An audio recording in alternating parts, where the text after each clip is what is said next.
Hey everyone, welcome to this video. So my name is Cameron Snow. I'm the founder of Authors Direct Sales. And so we're going to be getting into the most common questions we've been getting this week. And so I'm going to go ahead and jump into these right now. So I'm setting up my Shopify store and I'm extremely insecure about the entire process. Any help on what makes a good store would be helpful. I'm wide with the two free first in series books and one free complete book as a reader magnet on my regular email website. I'm not sure to do with those. Scared all of this is going to get mixed together into a hot mess. Any help is appreciated. I'm saving up for your course. So what I would first do, I would jump into the free program. That would probably be the best. You can leave a comment down below. I can send you a link to that. That'll walk you through everything in terms of the Shopify, the ads, just getting a good basis in terms of everything. With two free books and one completely free book as a reader magnet, what I would look to do, and I talked about this on a previous video as well, is I would look at we really just need to get focused on the main things that are going to drive revenue. So what is that? That would be getting your Shopify store set up. So there's tons of videos for those. Again, with the free course, that'll walk you through everything too for getting your Shopify store set up.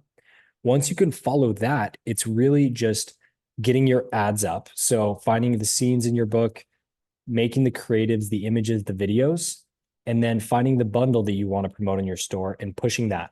So it's just 3 steps. It's getting your Shopify store, finding your bundle, and then getting your ads launched. So I would really just focus on those things right now. I wouldn't try to think of like a fancy strategy to try to get people onto a free book and then a reader magnet and then an email and then getting them back to your website. I would just simply focus on Shopify store, offer, and then ads. And then you can go ahead and start launching it up. And then we can start making optimizations from there because you're actually getting that data coming through. And you're going to get a lot more confident just as you keep working with it as well. Now, the next question is scaling into international markets. So international markets have proven to be very, very useful for driving a lot more sales. So the basis of, or kind of the structure that we do when it goes to scaling to international markets. So we launch up campaigns in the US first. And then say if you launch up a campaign and it's at $100 per day, you're driving a good amount of profit from that campaign.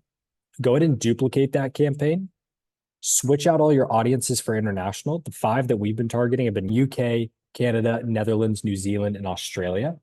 And so I would scale into those international markets. Typically what we've been doing is combining all of those countries into one campaign. And so you could just duplicate whatever campaign you currently have running and then switch out those audiences for the other international markets and just go ahead and launch it up.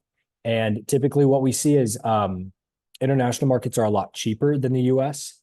And so you can reach a lot more people. The sales sometimes can be better too. Sometimes we can scale up to $1,500 per day in international. Sometimes we can only scale up to $200. It really depends on your readers and the books you're promoting. So I would always recommend to duplicate a US campaign into international, especially if your results are doing well in the US. Because if they're profitable in the US, you can likely get them profitable in international pretty easily. Now, the next question is my question right now is why have sales plummeted so much? And this did say March. I put X month. Things were going really well and scaling with rules until this month. So this is probably one of the most common questions I get is why were things going well then and now they're not going well now? It's very important to remember that there are millions of things influencing the market at all times that we have zero control over. And sometimes the market's going to be better. Sometimes it's not going to be as good. Typically what we see is the summer months are better just because simply people have more time and have more ability to read books.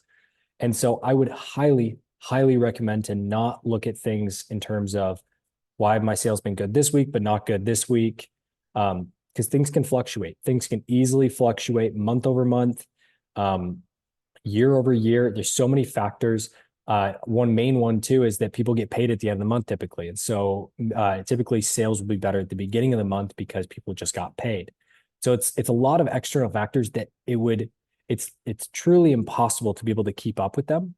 And so the best thing that I would recommend doing, and so that you don't get yourself trapped into like oh, my ads are down, it's never going to come back, is seeing your ads slowly starting to trend down from that 21-day, 14-day, 7-day view and then immediately starting to be proactive about it and dropping in new ads and new campaigns to be able to pick sales back up. Because whenever I hear that of anyone saying, oh, my sales are down this week or my sales are down this month, there's also another author who's doing amazing that month.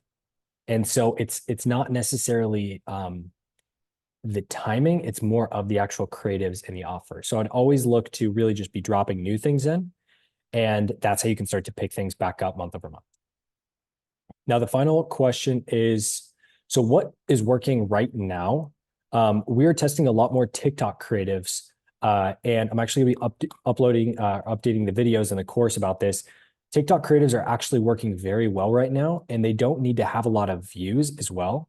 So think about like the unboxing videos or wrapping one of your books, or talking to the camera. Things like that are working very well, and we're going to be getting into that.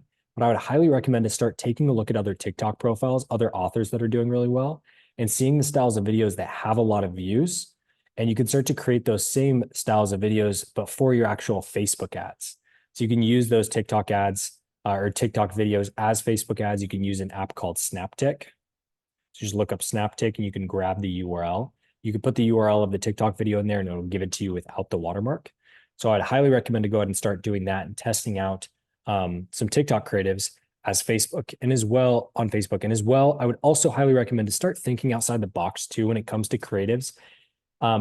There's been a common misconception that we need to use just these like certain styles of creatives, but there's truly infinite amounts of creatives that you can make to be able to sell your book. It's always just important to remember to use the story to sell your book, use the elements that are actually they're worthy of selling. So things like the reviews, the testimonials, the actual book, the heartfelt moments in your book. If it's more steamy, then use those elements as well.